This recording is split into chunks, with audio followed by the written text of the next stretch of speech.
ఓవైపు ఆందోళనలు, మరోవైపు అరెస్టులు, ఇంకోవైపు రాజకీయ వివాదాలు. అమెరికాలోని అందమైన నగరం లాస్ ఏంజెల్స్ రణరంగంగా మారుతోంది. ట్రంప్ ఆదేశాలతో లాస్ ఏంజెల్స్ దిగిన నేషనల్ గార్డ్స్ ఎక్కడికక్కడ నిరసనకారులు అదుపులోకి తీసుకుంటున్నారు.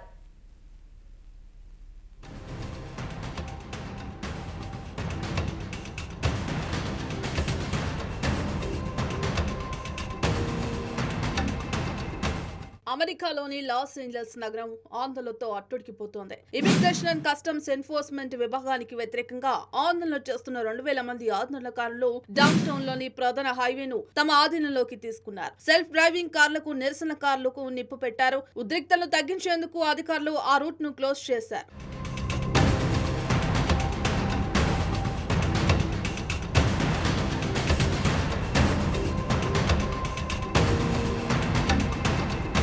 వలసదారులపై దాడులకు వ్యతిరేకంగా హింసాత్మక ఘర్షణలు చెలరేగడంతో 2000 మంది నేషనల్ గార్డ్స్ ను అక్కడికి పంపినట్టు యుఎస్ అధ్యక్షుడు డొనాల్డ్ ట్రంప్ చెప్పారు. శాంతి భద్రతలను కాపాడేందుకు ఈ చర్యలు తీసుకున్నట్లు ఆయన నిర్ణయాన్ని సమర్థించుకున్నారు.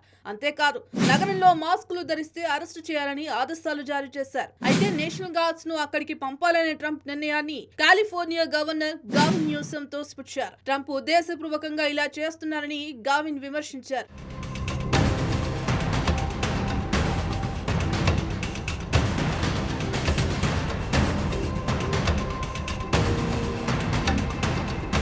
మరోవైపు అమెరికా అధ్యక్షుడు ట్రంప్ లాస్ ఏంజల్స్ స్థానిక నాయకత్వం మధ్య పొలిటికల్ వార్ తారాస్థాయికి చేరింది. తాజాగా ఆ నగర మేయర్ కరెన్ బాస్ ట్రంప్ వ్యవహార శైలిని తప్పుపట్టారు. లాస్ ఏంజల్స్ లోని పరిస్థితిని రెచ్చగొట్టింది పాలక వర్గమేనని ఆరోపించారు. సాయుధ బలగాలతో విధుల్లో కవాతు చేయించి ప్రజల్లో భయం, ఆందోళన సృష్టిస్తున్నారని మండిపడ్డారాయన.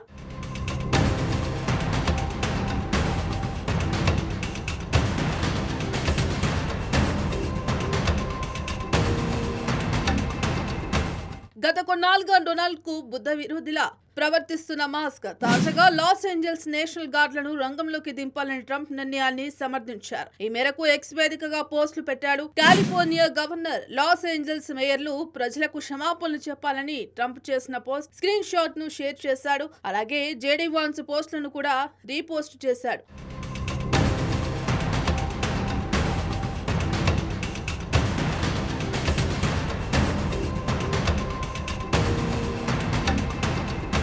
ఓవరాల్ గా ఆందోళనలు అణిచివేసేందుకు నేషనల్ గార్డ్స్ ను రంగంలోకి దింపుతూ ట్రంప్ తీసుకున్న నిర్ణయంపై భిన్నాభిప్రాయాలు వ్యక్తమవుతున్నాయి.